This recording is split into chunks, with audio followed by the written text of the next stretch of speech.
여러분 이런 말이 있죠. 넘버 원이 되지 말고 only one이 되라, 이런 이야기가 있습니다. 뭐 어려운 이야기가 아닙니다. 여러분 넘버 원 하면 뭡니까? 엄지척이죠. 예. 최고가 되라. 최고가 되면 행복할 것이다, 그렇게 우리가 여깁니다. 그래서 너도 나도 최고가 되기 위해서 많은 노력을 합니다. 경쟁을 합니다. 그런데 많은 이들이 탈락하죠. 최고가 되지 못하는 경우가 많습니다. 그런데 only one이 되라, 이런 이야기가 있습니다. 이건 뭐냐면 누구나가 다 행복할 수 있다고 하는 것이죠. 1등 하나만이 아니라 우리 모두가 유일한 그런 한 사람 한 사람들로서 행복하고 복된 삶을 살아갈 수 있다. 그래서 경쟁 사회에서 우리가 행복한 삶을 살기 위해 누구나 노력하지만, 그러나 최고만이 아니라, 최고가 되어야만 행복한 것이 아니라 유일한 나로서, 여기에 여러분 같은 사람이 아무도 없잖아요. 다 한 명 한 명 고귀하고 아름다운 모습들, 하나님께서 지으신 특별한, 사실은 걸작품들이죠. 하나님이 특별한 이 지음받은 하나님의 사람으로서 우리 자신, 내게서 이렇게 하나님께 드려질 수 있는 아름다운 삶의 향기와 모습으로 우리가 그 안에서 살아간다면 최고가 아니어도, 1등이 아니어도 우리는 행복한 삶을 살아갈 수 있다라고 하는 그런 이야기입니다. 그런 이야기가 있죠. 사과가 10개가 있습니다. 여러분 그 사과 중에는 다 똑같은 사과가 없죠. 어떤 건 굉장히 보기에도 맛있어 보이는 사과가 있고, 또 어떤 것들은 보면 아직 잘 익지 않은 그런 맛이 별로 없을 것 같은 사과도 있습니다. 여러분은 어떤 사과부터 드시나요? 그냥 손에 잡히는 대로 드시나요? 그 10개를 다 맛있게 먹는 방법은 뭡니까? 제일 맛있는 것부터 먹고 그 다음에 맛있는 것부터 먹고, 맛있는 거 먹다 보면 그 다음에는 제일 나중에 남은 맛있는 거 먹으면 되죠. 그런데 맛없는 것부터 먹으면 나중에 맛있는 거 먹겠지 하고 제일 맛없는 것부터 먹으면, 여러분 제일 나중에는 어떤 거 먹게 됩니까? 제일 맛없지 않을 것 같은 맛없는 거를 먹을 수도 있죠. 그냥 그런 이야기입니다. 요즘 아이들도 저희 아이들에게도 그럽니다. 보면은 이렇게 과일을, 딸기를 사다 놓거나 뭐 그러면 막 서로 좋은 것 가지고 먼저 맛있는 거 먹으려고 막 달라들어요. 그러면 가위바위보 하자 그럽니다. 공평하게 4명이, 집사람은 빠지고 우리 3명이서 가위바위보 해가지고 맛있는 것부터 이렇게 가지고 가는데요. 그러면 보면 어떤 애들 보면 맛없는 것부터 이렇게 먹는 애가 있더라고요. 제가 가르쳐 줍니다. 야, 왜 맛없는 것부터 먹냐? 제일 맛있어 보이는 것부터 먹어라. 그 다음에는 그 다음 맛있어 보이는 거 먹어라. 그러면 다 맛있게 먹을 수 있잖아. 그렇게 이야기를 하기도 합니다. 여러분 우리는 모두 최고로 지음받지는 않았습니다. 능력에도 차이가 있고, 그리고 생김새에도, 삶에도 다 달란트도 각기 다르죠. 그러나 하나님은 우리를 다 특별한 존재들로, 그리고 하나님으로부터 지음받은 행복한 그런 인생을 살도록 하나님은 우리를 부르시고 또 초청하셨습니다. 그래서 우리는 여러분 이 땅에 살아가면서, 여러분 저와 여러분이 어떤 조건이나 우리가 어느 부분에 최고가 되지 않더라도, 넘버 원이 아니더라도 하나님 안에서 우리 모두가 행복한 삶을 살아가는 그런 성도들 되시기를 축복합니다. 여러분 오늘 우리가 성경에서 보면 그렇게 기록되어져 있지는 않지만 행복한 사나이 바울이라고 하는 한 인물을 만나게 됩니다. 여러분 바울이 어떻게 해서 오늘 행복하다고 한마디 말하고는 있지 않지만 이 성경을 통해서 정말 행복한 삶을 살고 있는 그 바울, 그 행복의 비결, 행복한 삶을 살았던 비결이 뭡니까? 우리는 오늘 말씀을 통해서 그것을 볼 수 있는데요. 그것은 첫 번째로 바울은 어떤 세상에서의 조건을 행복의 조건으로 삼지 않고 하나님 안에서 지음받은 하나님의 자녀로서 하나님이 그 인생에 주신 사명을 붙들고 살았기 때문에 바울은 그 사명을 이루어가는 행복한 삶을 그는 살 수가 있었습니다. 24절 말씀에 보면 이렇게 말씀하고 있죠. 우리 다 같이 한번 읽겠습니다. 내가 달려갈 길과 주 예수께 받은 사명 곧 하나님의 은혜의 복음을 증언하는 일을 마치려 하면은 나의 생명조차 조금도 귀한 것으로 여기지 아니하노라 말했습니다. 여러분, 우리나라의 경제 순위가 세계에서 보면 약 한 11위 정도 된다 그래요. 그런데 행복지수는 어떨까요? OECD 국가 중에 32위 정도라 그래요. 34개국 정도 중에. 여러분, 잘 먹고 잘 사는 것과 행복이 비례하지 않습니다. 그것이 필요하지만 반드시 일치하는 것은 아닙니다. 우리 삶의 어떤 조건들이 내게 채워지면 행복할 것이라고 우리가 생각하지만 그 행복이 주는 것은 일시적입니다. 그리고 이내 우리 마음에는 또 다른 원하는 것들이 생기게 됩니다. 그래서 세상의 어떤 조건들을 행복의 어떤 요소로 우리가 찾는다면 우리는 일평생 아직도 행복하지 못한 사람으로서 행복으로 채워지게 되도록 아직 불행한 삶을 살아가는 삶이 될 수도 있습니다. 그런데 오늘 바울은 어떤 세상의 다른 것을 행복의 조건으로 여기지 않고 그는 하나님의 은혜의 복음을 전하는 그 일을 일평생 내 삶으로 내가 살아가는 동안 어떤 환경과 조건에서도 그것을 붙들고 그것을 위해 내가 살아간다. 그것이 나의 사명이다. 그는 그렇게 고백하고 있습니다. 그리고 그가 그 사명에 붙들려 있는 한 그는 행복한 사람으로 살아갔습니다. 그런데 그 사명을 붙들고 살아가는 삶이 그냥 저절로 이루어지는 것이거나 자동으로 또는 그것을 하면서 다른 것들이 다 채워지게 되는 그런 삶은 아니었습니다. 그 사명을 감당하며 살아가는 그 바울의 일생 중에도 굉장히 많은 어려움과 도전들이 있었습니다. 고린도후서 11장에 보면 그것을 일일이 사실 열거를 하고 있는데요. 바울이 그 사명을 붙들고 살았지만 삶의 여러 가지 사람들이 볼 때 불행할 것이라고 생각되어지는 요소들이 굉장히 많았습니다. 그 첫 번째는 뭐냐면 인간으로서 가지고 있는 가장 첫 번째 욕구라 볼 수 있는 먹을 것에 대한 생계에 대한 것들이 만족되어지지 않았습니다. 사명을 쫓아 살아갔지만 배고팠습니다. 가진 것이 없었습니다. 오늘 우리가 읽진 않았지만 고린도후서 11장 27절에 보면 바울이 그 복음의 사명을 감당하며 살아가는 길에도 어려움을 겪었던 일에 대해서 뭐라고 말씀하고 있냐면요. 또 수고하며 애쓰고 여러 번 자지 못하고 줄이고 목마르고 여러 번 굶고 춥고 헐벗으느라 가난했다고 하는 거예요. 그럼 가난하면 불행할까요? 그렇지 않습니다. 부자는 행복할까요? 그것도 아닙니다. 가난했지만 바울은 끝까지 그 가난함이 그의 사명의 길을 멈추게 하지 않았습니다. 그리고 그는 하나님께서 주신 그 구원의 은혜의 복음, 예수 그리스도를 통해서 주시는 그 구원과 영생과 자녀됨의 은혜, 그것을 붙들고 배고팠지만 그러나 그것을 붙들고 살아갔습니다. 그것뿐만이 아니었습니다. 바울에게는 어떤 또한 어려움도 있었냐면 육체적이고 정신적인 고난과 시련도 있었습니다. 아니, 복음을 위해서 살아가고 사명을 붙들고 살아가면 다른 것들이 다 충족이 되면 정말 행복하겠다 그렇게 말할 수 있는데 그렇지 않았습니다. 육체적으로도 힘들었고 또 정신적으로도 고난과 시련을 겪어야 했습니다. 고린도후서 11장 23절에서 25절에 보면 그것을 어떻게 말하고 있냐면요. 옥에 갇히기도 더 많이 하고 매도 수없이 맞고 이런 거예요.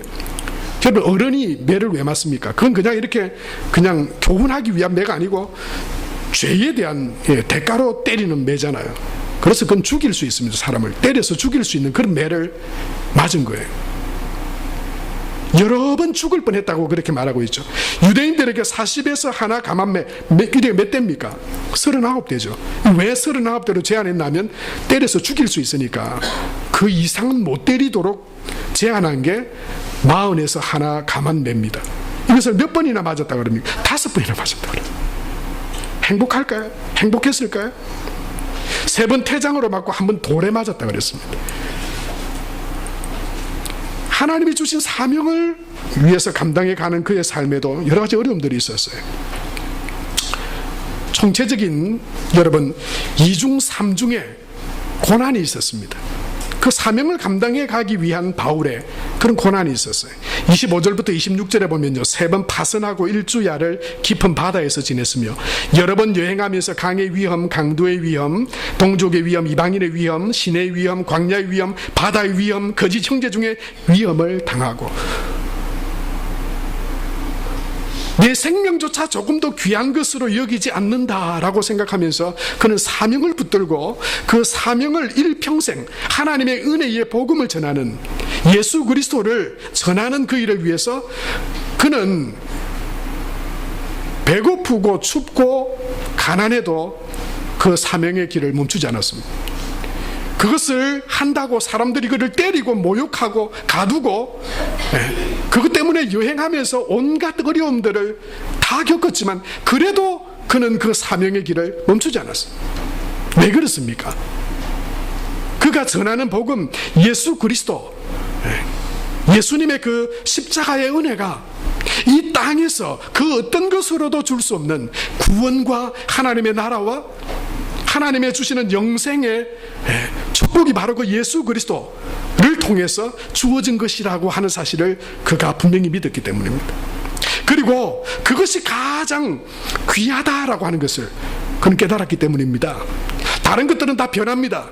세상이 나를 행복하게 하고 나를 불행하게 했던 그것들은 다 변합니다. 그것은 없어집니다. 일시적인 기쁨과 만족은 줄 수 있지만 그것이 참된 행복을 우리에게 주지는 못합니다. 바울은 바로 그를 하나님의 자녀되게 하고 그를 죄에서 구원하여 주신 하나님의 은혜, 그 복된 소식인 복음을 전하는 것이야말로 세상에서 내가 어떤 모습으로 살아가든지 간에, 내가 어떤 상황 가운데 살아가든지 간에 예수 그리스도 안에 있는 그 복음 안에 살아가고 그 복음을 전하고 살아가는 삶이 가장 고귀하다라고 하는 것을 믿었기 때문에 바울은 어떤 어려움과 시련에도 고난에도 그 복음 전하는 사명, 그것을 멈추지 않았던 것입니다. 그래서 바울은 행복한 사람입니다. 여러분, 왜 그렇습니까? 예수 그리스도를 믿는 그 믿음이 하나님께서 주시는 모든 은혜의 문과 구원의 문을 열 수 있는 유일한 길이고 방법이기 때문입니다. 그래서 바울은 그 일생 그것을 전하기 위해 살았습니다.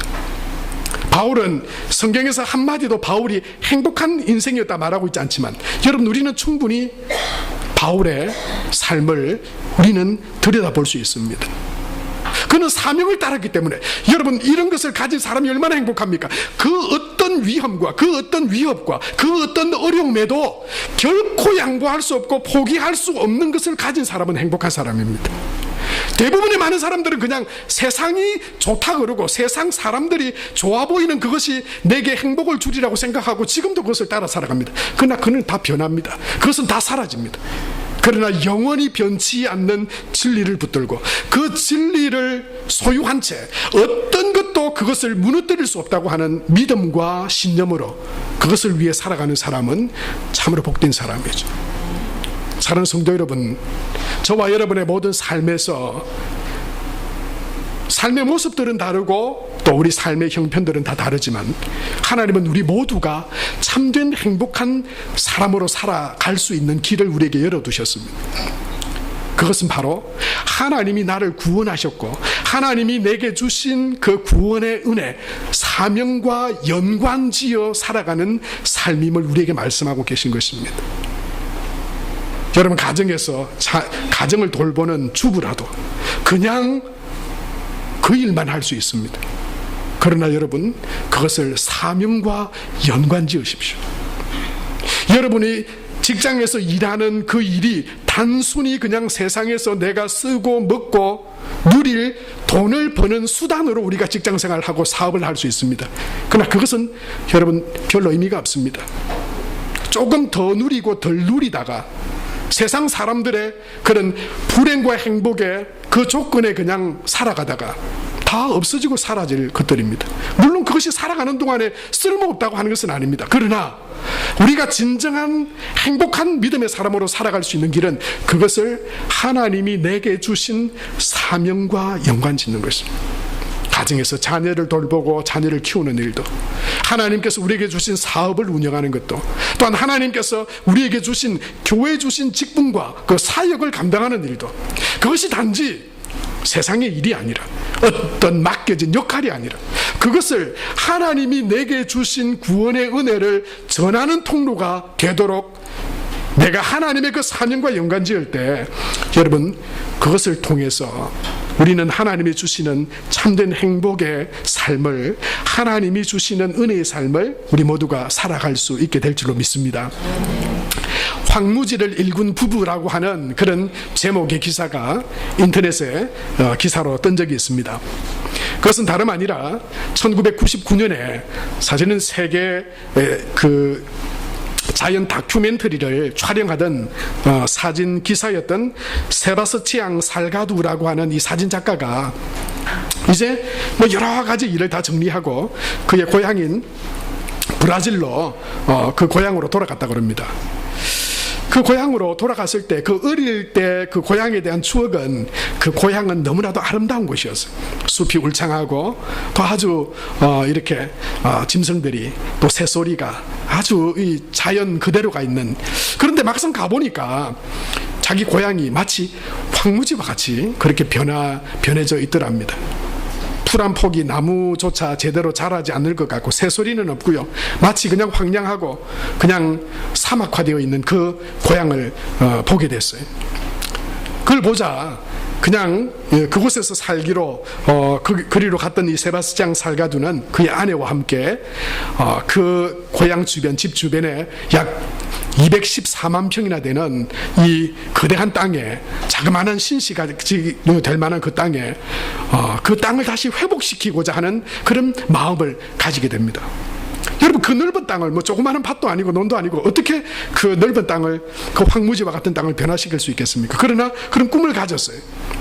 노력하면, 애쓰면, 힘쓰면 반드시 다시 떠나갔던 동물들도 돌아올 것이고 새들도 같이 돌아올 거라고, 이 땅이 살기 좋은 그런 생태계가 될 것이라고. 그리고는 열심히 가꿨다고 합니다. 세상에도 알리고 1999년에 처음으로 묘목 10만 그루를 심었습니다. 그 이후로부터 끊임없이 그 땅을 돌보고 그 땅을 나무를 심고 또 그 땅을 가꾸어 갔습니다. 그러자 그 땅이 이렇게 변했어요. 여러분, 몇 년 만에 이 땅, 이 황무지와 같은 땅이 이런 울창한 숲으로 변할 수 있었을까요? 몇 년 정도 하면 이렇게 될까요? 자그마한 땅도 아니고 약 214만 평 정도가 되는 그 많은 땅을요, 2001년에서부터 2019년의 사진을 보면 이렇게 변화되어져 있어요. 약 20년, 약 20년 동안 오직 한 가지 생각이 있었어요. 이 땅을 이렇게 황무지와 같이 버려진 채로 이곳에 둘 수 없다. 이 땅을 내가 개간하고 이 땅에 나무를 심고 이 땅을 잘 돌봐서 이 땅이 다시 회복되어지게 될 것이다 라고 하는 그 신념 하나로 20년을 열심히 수백만 그루의 나무를 심고 가꾼 것입니다. 사람들에게 알리고 함께 그 자연 생태계를 복원하는 그 일에 헌신했습니다. 그러자 놀랍게도 여러분, 이 땅에 300여 종의 식물과 나무들이 지금 자라고 있다고 합니다. 이 땅에서 떠났던 170여 종의 새들이 이곳으로 다시 날아오기 시작했다고 합니다. 양서류, 파충류는 15종으로 동물의 대다수가 사실은 멸종 위기에 놓였던 그런 동식물들이 다시 그 땅에 이렇게 자리를 잡고 그 땅이 회복되어지게 되는 것을 보았답니다. 여러분, 단지 나무가 생기고 숲이 울창해진 것뿐만 아니라 생태계가 변하고 그 지역의 기후조차도 긍정적인 변화를 일으키는 그 일이 바로 이 살가두라고 하는, 세바스찬 살가두라고 하는 이 사람의 마음, 이 사람의 의지, 그것을 통한 지속적인 노력을 통해서 그런 놀라운 변화들이 일어날 수 있게 되었다고 하는 것입니다. 여러분, 한 사람의 그런 굴하지 않는 하나의 어떤 목표, 신념, 그것도 그 생태계와 주변을 변화시킵니다. 그런데 만약 여러분, 바울이 또는 저와 여러분이 하나님이 우리에게 주신 사명을 붙들고 어떤 순간에도 그 사명을 다른 것에 타협하지 않고 어려움이 와도 힘들어도 하나님이 주신 그 구원의 은혜, 그 십자가의 복음을 전하기 위해 그 사명을 붙들고 우리가 살아간다면 여러분, 그 어떤 것도 변화시키는 하나님의 놀라운 은혜와 또한 하나님이 주시는 행복을 누리며 살아가는 그런 복된 믿음의 삶이 될 수 있을 줄로 믿습니다. 여러분, 이 사명을 붙들고 살아가는 사람에게 어려움과 고난과 역경은요, 그것을 견디고 그것에 그냥 굴하고 넘어지고 좌절하는 것이 아니라 사명 가운데 붙들려져서 하나님이 주신 그 구원의 은혜, 그것을 내게 주신 삶을 통해 이루어가리라, 전하며 살아가리라. 그 사명 가운데 붙들려 살아가는 사람은요, 삶의 여러 가지 어려움과 시련이 와도 그것을 견딜 수 있는 힘과 능력을 하나님으로부터 공급받게 될 줄로 믿습니다. 믿음의 사람들 보면 그게 뚜렷하게 나타나요. 요셉은 감옥에 갇혀서 수년을 고난 가운데 있었죠. 그러나 그는 꺾이지 않았습니다. 하나님에 대한 신앙, 하나님에 대한 믿음이 그를 그 감옥 가운데서 더 빛나게 그를 연단시키셨습니다. 사울에게 쫓기는 그 다윗도 여러분, 그 상황 가운데, 그 환경 가운데 불행하다, 힘들다, 원망하고 넘어지고 실패하는 인생이 아니었어요. 그 가운데에도 도우시는 하나님의 은혜를 힘입어서 능히 이기고 극복하는 그런 믿음의 삶을 살아갔습니다. 사명을 붙든 자에게 주시는 하나님의 은혜입니다. 뿐만 아니고요, 저와 여러분이 하나님이 주신 사명을 붙들고 살아가면 말씀하신 대로 우리가 넘버원이 될 수는 없습니다. 여러분, 이 중에서 여러분 세상에서 우리 중에 넘버원, 이건 할 수도 있겠죠. 넘버원을 가리는 순간에 그 나머지는 모두 대부분 루저가 됩니다. 루저. 실패자가 되거나 모자란 사람이 되거나. 하나님은 우리를 넘버원 하나만 행복한 인생으로 만들지 않으셨어요. 우리 모두가 우리의 피부와 얼굴 모양이 다 다르듯이, 성품과 성격이 다 다르듯이 하나님은 우리를 아주 한 사람 한 사람을 다 고귀하고 행복할 그런 삶을 살아 누리도록 우리를 창조하셨어요. 하나님이 주신 그 사명을 붙들고 살아가면 우리는 행복한 인생을 살아갈 수 있습니다. 아름답게 살아갈 수 있습니다. 뿐만 아니고요, 저와 여러분이 사명을 붙들고 살아가면 우리의 주변이 행복해집니다. 여러분, 하나님이 주신 사명을 붙들고 살아가는 저와 여러분이 될 수 있게 되길 바랍니다. 내가 이 황무한 지역을 다시 복원시키리라 라고 하던 그 세바스찬의 그 결심이 많은 동식물뿐만 아니라 그 생태계와 기후까지 변화시켰어요. 하물며 우리가 하나님 그 진리 안에 붙들려서 내게 주신 삶을 하나님의 사명과 연관지어서 그 사명을 감당하고 하나님의 복음을 전하는 그 일을 감당하기 위해 살아가려 할 때, 여러분, 우리 주변의 사람들이 그 사명자를 통해서 행복해지는 겁니다. 하나님의 유익을 누리게 되는 것입니다. 나뿐만 아니고 내 주변에 있는 사람들까지도 행복하게 살아갈 수 있는 비결과 힘이, 능력이 사명 안에 붙들려 살아가는 하나님의 자녀에게 주시는 하나님의 능력인 줄로 믿습니다. 여러분, 무엇을 위해 지금까지 살아오셨습니까? 무엇을 위해 일하고 계십니까?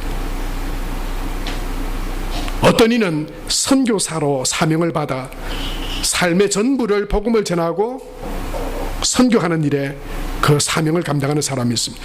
그 사람은 그 자체로 행복한 것입니다. 집이 있든 차가 있든 돈이 있든 뭐가 있든 없든 하나님이 주신 사명에 붙들려 그가 선교하고 있다면 그는 행복한 사람입니다. 하나님이 주신 삶 가운데 여러분 직장과 사업을 하고 계십니까? 그것이 단지 그냥 이 땅에서 내가 더 많은 것을 누리고 사람들이 볼 때 더 행복하리라고 생각되어지기 때문에 그 일을 하는 것이라면 여러분 그것을 얼마를 가졌든지 그것이 주는 참된 기쁨과 행복을 누리지 못할 거예요. 그러나 하나님께서 주신 사명, 그것이 내게 능력이 있든지 없든지 크든지 작든지 하나님이 주신 만큼 하나님이 내게 베풀어 주신 만큼, 하나님이 내게 주신 능력만큼 내가 그것을 하나님의 사명을 위해 감당하며 서리라. 그리고 하나님의 은혜를 구하며 나아갈 때 하나님께서 우리 한 사람 한 사람 우리 모두를 승리하게 하고 행복한 믿음의 사람으로 살아가게 하실 줄로 믿습니다. 여러분, 바울이 행복한 믿음의 사람이었던 두 번째는요, 그는 혼자가 아니라 그와 함께하는 믿음의 동력자들이 있었기 때문입니다. 바울은 사명을 가진 한 사람이었지만 그러나 혼자 외롭게 아무 힘도 위로자도 지지자도 없이 그냥 광야에 홀로 내버려진 채 혼자 그 사역을 감당하지 않았습니다. 바울에게는 언제나 그 사명을 붙들고 함께 그것을 이루어가는 믿음의 동력자들이 있었습니다. 오늘 읽진 않았지만 20장 4절 말씀에 보면 아시아까지 함께 가는 여정 중에 함께했던 동력자들을 이렇게 말하고 있습니다. 베레아 사람 부로의 아들 소바드와 데살로니가 사람 아리스다고와 세군도와 드베 사람 가이오와 비티모데와 아시아 사람 두기고와 트로비모와.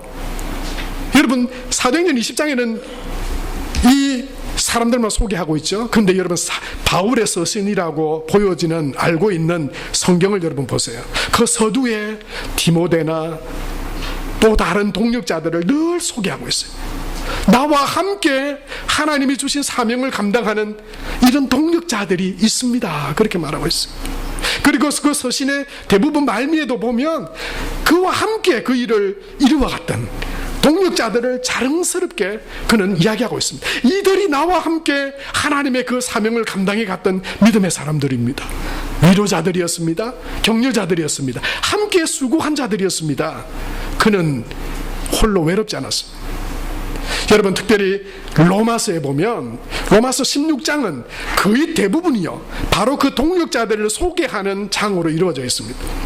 베베라고 하는 여선지자 한 명을 먼저 이야기하고 난 뒤에 쭉 이어지는 28명의 동력자들을 그는 이들을 알아주라고, 이들이 바로 나와 함께 했던, 서로 위로하고 격려하고 서로 지지해주고 이끌어주고 밀어주었던, 서로 디딤돌이 되어주고 서로 격려자가 되어주었던 나의 사랑하는 동력자들이라고 그는 자랑스럽게 그 동력자들을 이야기하고 있습니다. 사랑하는 성도 여러분, 우리는 홀로 예수님을 믿지 않습니다. 우리는 홀로 신앙생활을 하지 않습니다. 우리는 홀로, 목사인 홀로 하나님의 나라와 복음을 위해서 일하지 않습니다. 우리에게는 동력자들이 있습니다. 우리는 함께 그 일을 이루어갈 사람들이 있습니다.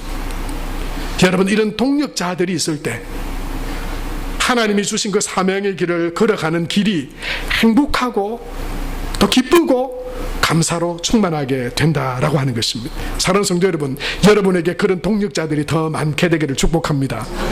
우리 교회에 여러분 함께 하나님의 일을 이루어가고 그 사명을 감당해가는, 그래서 나 혼자 그냥 힘겹게 그냥 이렇게 안절부절하면서 그냥 그렇게 감당해가는 것이 아니라 서로 기도해주고 서로 협력해주고 서로 위로해주고 디딤돌로 때로는 되어주고 때로는 격려자들이 되어줘서 그 고귀하고 아름다운 일을 함께하는 이들이 있기에 더 기쁨으로 그 길이, 동행의 길이 기쁨이 되고 하나님의 영광이 되는 그런 복된 삶을 살아가는 저와 여러분 될 수 있게 되길 바랍니다.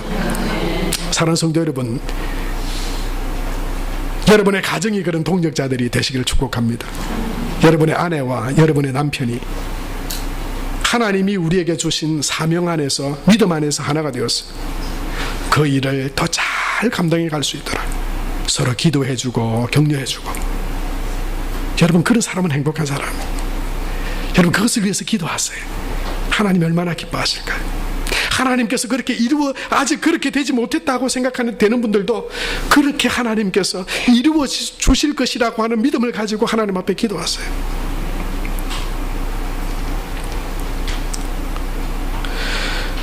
여러분 혹시 이 자리에 계신 분들 중에 아이고 목사님 뭐 동력자요? 나는 사람 때문에 상처받고 힘듭니다 지금. 혹시 그런 분 계신가요? 동력자는 그냥 아유 사람이 문제입니다 나 지금. 하나님의 위로가 있게 되길 축복합니다. 여러분 여러분, 내가 사명 가운데 살아가면 그 관계의 어려움도 축복의 관계로 변화시켜 주실 줄로 믿습니다. 하나님이 주시는 위로와 하나님이 주시는 평강으로 이 주일 새 힘 얻어서 혹시 누가 그 관계가 동력자는커녕 걸림돌이 되고 나를 그냥 앞으로 더 믿음으로 나가지 못하도록 나를 그냥 멈추게 하는 그런 관계라도 오늘 우리가 이 주일 하나님으로부터 은혜와 힘을 받았어. 여러분, 믿음으로 그것을 은혜의 관계로 바꾸어져 가는 여러분, 그런 복된 믿음의 삶으로 저와 여러분이 세워져 갈 수 있게 되길 바랍니다. 그럼에도 불구하고 여전히 여러분, 바울에게도 동력자도 있었지만 그를 힘들게 하는 사람도 있었습니다. 그를 배신하는 사람들도 있었어요. 디모데후서 4장 10절에 보면 대만은 이 세상을 사랑하여 나를 버리고 데살로니가로 갔고 그리스계는 갈라디아로 디도는 달마디아로 갔고 배신하고 배반당하고 사람들 때문에 힘든 때도 있었습니다. 그러나 여러분, 그런 힘든 관계가 아니라 우리 교회에 저와 여러분이 하나님의 사명을 감당해 가는 여러분 이 복된 길에 하나님이 붙여주시는 동력자들이 더 많게 되기를 축복합니다. 동력자들이 더 많아졌어. 기왕 가야 되는 길인데 어쩔 수 없이 어이구 내가 참는다. 어이구 어쩔 수 없지. 내가 이 길을 가려면 내가 참아야지. 그냥 힘들어도 그냥 어쩔 수 없지. 여러분, 이래서 겨우겨우 어쩔 수 없이 끌려가는 그런 관계가 아니라 기왕 같이 가야 되고 기왕 내가 하나님 안에 같은 믿음의 공동체를 이루어 가정도 교회도 여러분 그 일을 감당해야 된다면 하나님께서 기쁨으로 함께 참여해서 그 길을 갈 수 있게 되는 그런 하나님의 은혜와 축복이 여러분 저와 여러분 우리 가운데 있게 되기를 바랍니다. 바울이 그래서 행복한 사람이었어요. 반대자도 있었지만 그를 힘들게 하는 사람들도 있었지만 그는 홀로가 아니었습니다. 함께 기도하고 하나님의 나라를 이루어갈 동력자들, 여러분 우리에게도 동력자들이 있습니다. 여러분, 서로를 위로해주고 서로를 격려해주고 넘어진 자 일으켜주고 그래서 더 힘을 북돋아주고 하나님의 그 선한 일들을 더 아름답게 이루어가는 그런 아름다운 성도와 아름다운 교회로 세워질 수 있게 되기 바랍니다. 마지막으로 바울이 행복한 그런 사람으로 그가 일생을 살 수 있었던 것은, 사람은 배반하죠. 사람은 때로 동력자가 되기도 하고 힘들게도 하지만 그러나 변함없이 언제나 지지해 주시고 언제나 위로해 주시고 언제나 의지하고 믿는 자를 승리의 길로 이끌어 주시는 하나님과 동행했기 때문에, 성령과 동행하는 삶을 살았기 때문에 바울은 행복한 인생이었습니다. 오늘 바울은 지금 아시아로 가며 또 예루살렘으로 올라가는 여정에 있습니다. 그 올라가는 길에 성령이 그를 이끄시고 성령에 매여 그는 그 길로 가고 있다고 성경이 말하고 있습니다. 그리고 그 길은 어려움과 고난이 있을 것이라고 말합니다. 그럼에도 불구하고 바울은요, 여러분 성령이 우리에게 눈으로 나타나서 끈으로 우리 다리를 묶습니까? 손으로 묶어서 우리를 매서 끌고 갑니까? 성령에 매여 바울이 끌려갔다고 하는 그 의미는 뭐냐면 그 이끄심과 인도하심에 온전히 순종하고 따랐다라고 하는 거예요. 믿음이 있었기 때문에 지금 당장 눈앞에 거기 가면 어려움이 있다 하지만 어려움이 결론이 아니라 그것은 과정이요, 하나님께서 함께 하셔서 그것들을 선하고 복되게 이루어 주실 것이라고 하는, 하나님이 준비하시고 하나님이 계획하신 그 선함과 하나님의 그 은혜들, 그를 통해서 하나님이 역사하실 그것들을 바라봤기 때문에 앞에 보이는 과정들에 대해서 성령이 알게 해주셨죠. 여러 사람이 어려움이 있다, 올라가면 잡힌다 말했죠. 그러나 그 사명의 길을 멈추게 할 수 없었어요. 왜요? 성령께서 그를 붙들어 하나님이 원하시는 그 복된 자리로, 선한 자리로 그를 인도해 가시리라고 하는 것을 믿었기 때문입니다. 성령은 우리를 배신하지 않습니다. 하나님은 우리를 잊어버리지 않습니다. 하나님을 믿고 의지하는 자들을 붙드시고 그들에게 하나님의 진실하심과 하나님의 능력과 은혜로 이끌어 주시는 줄로 믿습니다. 성령 안에 하나님 안에 승리를 믿고 성령 안에서 우리를 도우시고 사랑하시는 하나님과 동행하는 성도들 되시기를 축복합니다. 그 행복한 인생이에요. 성령을 따라가는 인생이 행복한 인생.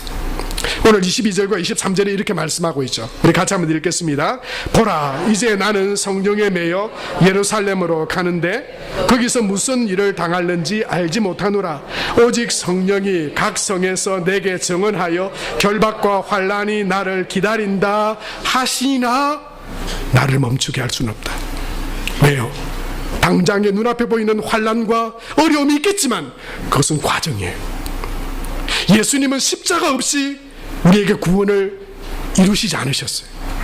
하나님이신 그분도 우리를 구원하시고 살리시기 위해서 고난당하셨어요.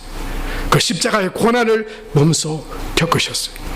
그 십자가 고난과 배신과 그 수치는 차마 감당하기 어려운 것이지만, 그러나 그 너머에 그것을 통해 이루실 하나님의 구원과 부활을 바라보셨기에 예수님은 기꺼이 그 십자가의 길을 걸어가셨던 것입니다. 바울은 눈앞에 보이는 성령이 깨닫게 해주시는 그 어려움 앞에 멈추지 않았습니다. 그것이 하나님의 선하심과 하나님의 승리를 가로막을 수 없다고 하는 사실을 믿었기 때문입니다. 하나님 안에, 성령 안에 살아가는 삶이 가장 복되고 아름다운 행복한 삶임을 믿었기 때문이었습니다. 사랑하는 성도 여러분, 하나님은 저와 여러분 우리 한 사람 한 사람을 향한 하나님의 선하신 계획들을 가지고 계십니다. 하나님이 아십니다. 예수님은 우리에게 세상 끝날까지 우리와 항상 함께 하리라고 약속해 주셨습니다.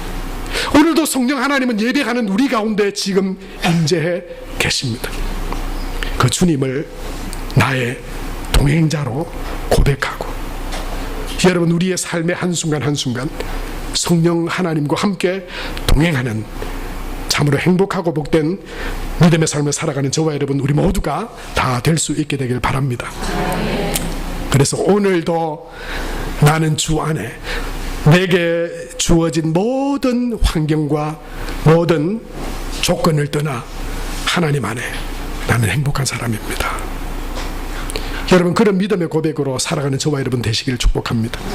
하나님이 저와 여러분에게 더 많은 믿음의 동력자들, 사랑의 동력자들, 함께 위로하고 세워갈 그런 많은 믿음의 사람들을 우리에게 더 많이 일으켜 주시기를 바랍니다. 성령에 붙들려 성령의 인도하심 가운데 살아가십시오. 그분은 우리를 향한 가장 선하고 복된 길을 하십니다. 그분은 하나님이십니다. 하나님의 능력으로 우리에게 선을 베푸시고 승리하게 하시는 그 성령의 인도하심을 따라 여러분 우리의 삶을 통해서 나 하나만 행복해지는 것이 아니라 내 주변에 있는 많은 사람들이 하나님 안에서 그 행복과 복을 누리게 되는 복된 믿음의 삶을 살아가는 저와 여러분 우리 모두가 될 수 있게 되기 바랍니다. 같이 오늘 주신 말씀을 기억하며 함께 기도하기를 원합니다. 이 시간 기도하실 때 하나님의 말씀을 기억하며, 주님, 내가 어떤 순간에도 내가 포기하지 않고 멈추지 않을 이유, 그것이 무엇인지 우리가 곰곰이 생각해 봅시다.